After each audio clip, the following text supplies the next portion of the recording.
இந்திய கம்யூனிஸ்ட் கட்சியின் தேர்தல் பேச்சுவார்த்தை குழு திராவிட முன்னேற்ற கழகத்தின் பேச்சுவார்த்தை குழுவோடு போட்டியிடுகிற இடங்கள் குறித்து நாங்கள் உரையாடல் செய்தோம். நாங்கள் கேட்ட தொகுதியை ஒப்புக்கொண்டிருக்கிறார்கள். நாங்கள் தொகுதிகளை பெற்றிருக்கிறோம்.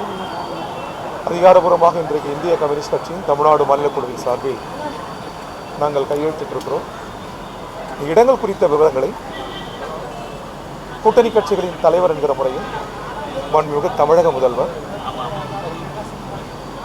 மு.க. ஸ்டாலின் அவர்கள் அறிவிக்க இருக்கிறார்கள்.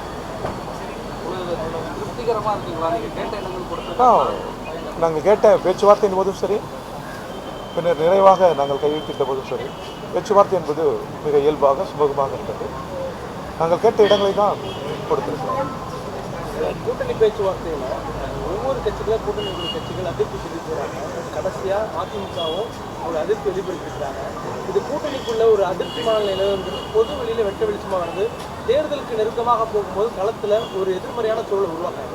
இந்திய கம்யூனிஸ்ட் கட்சியை பொறுத்தவரை அரசியல் தான் எங்களுக்கு முதல் முன்னுரிமை. பிஜேபியை வீழ்த்துவது.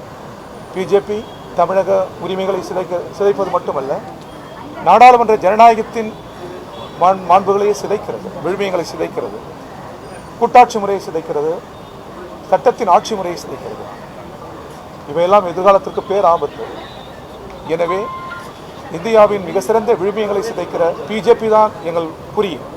எனவே அதை வீழ்த்துவதுதான் எங்கள் முதல் கடமை. இதற்கு முன்னால் மற்ற காரணிகள் எளிதில் கடந்து செல்ல முடியும் என்று இந்திய கம்யூனிஸ்ட் கட்சி நம்புகிறது. உங்களுக்கு தலைமைக்கு கூட்டணி கட்சியிலிருந்து சரி, ஆனால் தேர்தல் களத்தில் மக்களுக்கு கட்டுக்கோப்பாக இருந்த ஒரு கூட்டணிக்குள்ள ஒரு அதிருப்திகளை தேர்தலுக்கு முன்பாக வெளிப்படுத்துறது ஒரு எதிர்மறையை உருவாக்கும். பல கட்சி இயங்கும் முறையில் பல கட்சிகள் கூட்டணியில் சேர்க்கிற போது ஏற்ற இறக்கங்கள் வரும், எதிர்மறை நேர்மறை கருத்துக்கள் வரும்.